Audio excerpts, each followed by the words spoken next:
ஓம்களுக்கு வணக்கம். நான் உங்கள் ஸ்ரீதர். ஸ்ரீதர் ஸ்டாக் சேனலுக்கு உங்களை அன்புடன் வரவேற்கிறேன். வீடியோ பிடித்திருந்தால் லைக் செய்யுங்கள். இது மற்ற பக்தர்களுக்கும் உதவும். ஓம் நமோ வெங்கடேசாயா. எல்லாருக்கும் வணக்கம். நேற்று 10/3/2026 திருமலையில் பக்தர்கள் தரிசன விவரம், தரிசன வரிசை பற்றி டிடிடி கொடுத்துள்ள அறிவிப்பு, அப்புறம் கட்டப்பட்டு வர்ற ஒரு பிரம்மாண்டமான புதிய தங்கும் வளாகம் பற்றி நாம் இப்போ விரிவாக பார்க்கலாம் வாங்க. சரி, முதல்ல வந்திருக்கிற முக்கியமான அறிவிப்பை பார்த்துடலாம். இது தரிசனத்துக்காக வரிசையில் நிற்கிற நேரத்தை பற்றினது. அதாவது நீங்க ஸ்லாட்டட் சர்வ தரிசன டோக்கனோ இல்ல 300 ரூபாய் சிறப்பு நுழைவு தரிசன டிக்கெட்டோ வச்சிருந்தீங்கன்னா நீங்க வரிசைக்குள்ள போற நேரத்தை டிடிடி, அதாவது திருமலை திருப்பதி தேவஸ்தானம் இப்போ ரொம்பவே கண்டிப்பாக்கியிருக்காங்க. இந்த அறிவிப்பை கேட்ட உடனே உங்க மனசுல ஒரு கேள்வி வந்திருக்குமே, அப்படியானா நாங்க கரெக்டா எப்போ தரிசன வரிசைக்கு போகணும் அப்படின்னு தானே? முன்னாடி எப்படி இருந்ததுக்கும் இப்போ வந்திருக்கிற இந்த புது ரூலுக்கும் என்ன வித்தியாசம்னு பார்க்கலாம் வாங்க. பாருங்க, இந்த மாற்றம் ரொம்ப சிம்பிளானது, ஆனா ரொம்ப ரொம்ப முக்கியமானது. முன்னாடி எல்லாம் டிக்கெட் வச்சிருக்கிற பக்தர்கள் எப்ப வேணுமானாலும் கியூக்குள்ள போகலாம். இதனால வெயிட்டிங் ஹால்ல எப்பவும் கூட்டம் அதிகமா இருந்துட்டே இருந்துச்சு.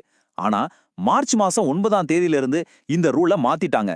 இப்போ உங்க டிக்கெட்ல என்ன டைம் கொடுத்துருக்காங்களோ அந்த டைமுக்கு மட்டும்தான் நீங்க வரிசையில நிக்க முடியும். சீக்கிரமா போனாலோ இல்ல லேட்டா போனாலோ கண்டிப்பா உள்ள விட மாட்டாங்க. டிடிடி இந்த மாற்றத்தை கொண்டு வந்ததோட முக்கியமான நோக்கமே கூட்ட நெரிசலை குறைச்சு எல்லா பக்தர்களுக்கும் ஒரு நிம்மதியான வசதியான தரிசன அனுபவத்தை கொடுக்கணுங்கிறது தான். அதனால திருமலைக்கு போற நாம எல்லாரும் இந்த புது நேர கட்டுப்பாட்டுக்கு ஒத்துழைப்பு கொடுத்தா நம்ம தரிசனம் இன்னும் சுலபமா அருமையா அமையும் இல்லையா? சரி, தரிசன வரிசை சீரமைப்பு ஒரு பக்கம் இருக்கட்டும். இப்போ பல வருஷங்களா பக்தர்கள் சந்திச்சுட்டு இருந்த ஒரு பெரிய பிரச்சனைக்கு ஒரு நிரந்தர தீர்வு கிடைக்க போகுது. அதுதான் தங்குமிட பிரச்சனை. இதுக்காகவே ஒரு பிரம்மாண்டமான நற்செய்தி காத்திருக்கு. அதுதான் அச்சுதம் மற்றும் ஸ்ரீபாதம் அப்படிங்கிற பேர்ல உருவாகிட்டு இருக்கிற இந்த புதிய தங்கும் வளாகம். ஆமாங்க, இது உண்மையிலே எல்லா பக்தர்களுக்கும் ஒரு மிகப்பெரிய நல்ல செய்தி. திருப்பதிக்கு அடிக்கடி போறவங்களுக்கு நல்லாவே தெரியும், ஸ்ரீனிவாசம், மாதவம் மாதிரியான இடங்கள்ல ரூம் கிடைக்கிறது எவ்வளோ கஷ்டம்னு. ஆன்லைன்ல விட்டு அடுத்த சில நிமிஷத்திலே எல்லாம் புக் ஆயிடும். இந்த நிரந்தர பிரச்சனைக்கு ஒரு முற்றுப்புள்ளி வைக்கத்தான் திருப்பதி ரயில்வே ஸ்டேஷனுக்கு பின்னால அந்த பழைய சத்திரங்கள் இருந்த இடத்துல இந்த பிரம்மாண்டமான எல்லா நவீன வசதிகளோடையும் இருக்கிற 2 வளாகங்களை இப்ப கட்டிட்டு வராங்க. இந்த திட்டத்தோட பிரம்மாண்டத்தை நீங்க இந்த நம்பரை பார்த்தாலே புரிஞ்சுக்கலாம். சுமார் 600 கோடி ரூபாய். பக்தர்களுக்கு மிகச்சிறந்த தரமான தங்குமிட வசதிகளை செஞ்சு கொடுக்கணுங்கிறதுக்காக டிடிடி இவ்வளோ பெரிய தொகையை முதலீடு செஞ்சிருக்காங்க. இந்த வளாகம் எவ்வளோ பெரியது தெரியுமா? இந்த அச்சுதம், ஸ்ரீபாதம் 2த்தையும் கட்டி முடிச்சதுக்கு அப்புறம் ஒரே நேரத்துல சுமார் 10,000 பக்தர்கள் வரைக்கும் இங்க தங்க முடியும். யோசிச்சு பாருங்க, இது திருப்பதியோட தங்குமிட பற்றாக்குறைக்கு ஒரு பெரிய தீர்வா அமையும். சரி, இப்போ இந்த பிரம்மாண்டமான புது பில்டிங்குள்ள ஒரு வர்ச்சுவல் டூர் போயிட்டு வரலாம் வாங்க. பக்தர்களுக்காக என்னென்ன உலகத்தரம் வாய்ந்த வசதிகள் செஞ்சிருக்காங்கன்னு ஒவ்வொரு ஃப்ளோரா நாமளே போய் பார்க்கலாம். இந்த வளாகத்துக்குள்ள என்னெல்லாம் இருக்குன்னு பாப்போமா?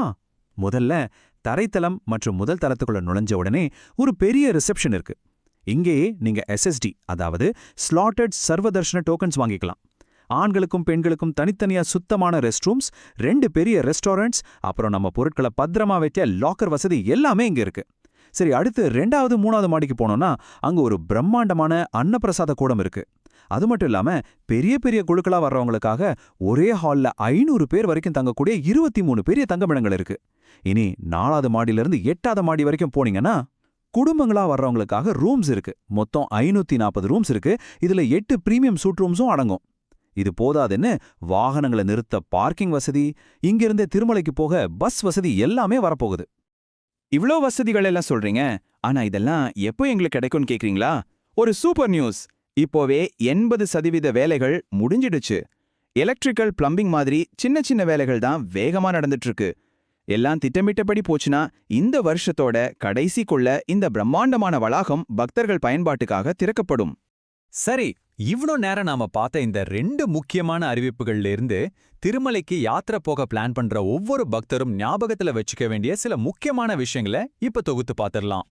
ஆக மொத்தம் நீங்க திருமலைக்கு போகும்போது 2 விஷயத்த நல்லா ஞாபகம் வச்சுக்கோங்க. 1, உங்க தரிசன டைம் ஸ்லாட்டை ரொம்ப சரியா ஃபாலோ பண்ணுங்க. 2வது, தங்குற இடத்த பத்தி இனிமே கவலையே படாதீங்க. சீக்கிரமே திறக்க போற இந்த அச்சுதம், ஸ்ரீபாதம் வளாகங்கள் உங்க தங்குமிடம், சாப்பாடு, டோக்கன் எல்லா தேவைகளையும் ஒரே இடத்துல பூர்த்தி செய்யும். உங்க யாத்திரை முன்ன விட ரொம்ப சுலபமா இருக்க போகுது. இந்த புது மாற்றங்கள் எல்லாம் நடைமுறைக்கு வரப்போற இந்த நேரத்துல திருமலையில நேற்றைய தரிசன நிலவரம் எப்படி இருந்துச்சுன்னு ஒரு சின்ன அப்டேட் பார்த்துடலாமா? நேற்று ஒரு நாள்ல மட்டும் 73,572 பக்தர்கள் ஏழுமலையானின் திவ்ய தர்சனத்தை பெற்றிருக்காங்க. பக்தர்கள் உண்டியல்ல செலுத்திய காணிக்கை மட்டும் நேற்றே 4,38,00,000 ரூபாய். டோக்கன் இல்லாத சர்வ தரிசனத்துக்காக பக்தர்கள் கிட்டத்தட்ட 14 மணி நேரம் வரைக்கும் காத்திருக்க வேண்டியிருந்தது. இதனால 29 காத்திருப்பு அறைகள் நிரம்பி இருந்துச்சு. அதே நேரத்துல 300 ரூபாய் சிறப்பு நுழைவு தரிசனத்துல போனவங்களுக்கு ஏகதேசம் 4 மணி நேரத்துல தரிசனம் கிடைச்சிருக்கு. திருமலையோட இந்த புதிய அறிவிப்புகள் நீங்க அடுத்த முறை உங்க யாத்திரையை திட்டமிடுறதுக்கு நிச்சயமா ரொம்ப உதவியா இருக்கும்னு நம்புறோம். இது மாதிரி திருமலை சம்பந்தமா வேற என்ன புது தகவல்களை நீங்க தெரிஞ்சுக்கணும்னு ஆசைப்படுறீங்களோ அதை மறக்காம கீழே கமெண்ட்ல சொல்லுங்க. உங்க கருத்துக்களுக்காக நாங்க காத்துட்டு இருக்கோம். கோவிந்தா கோவிந்தா.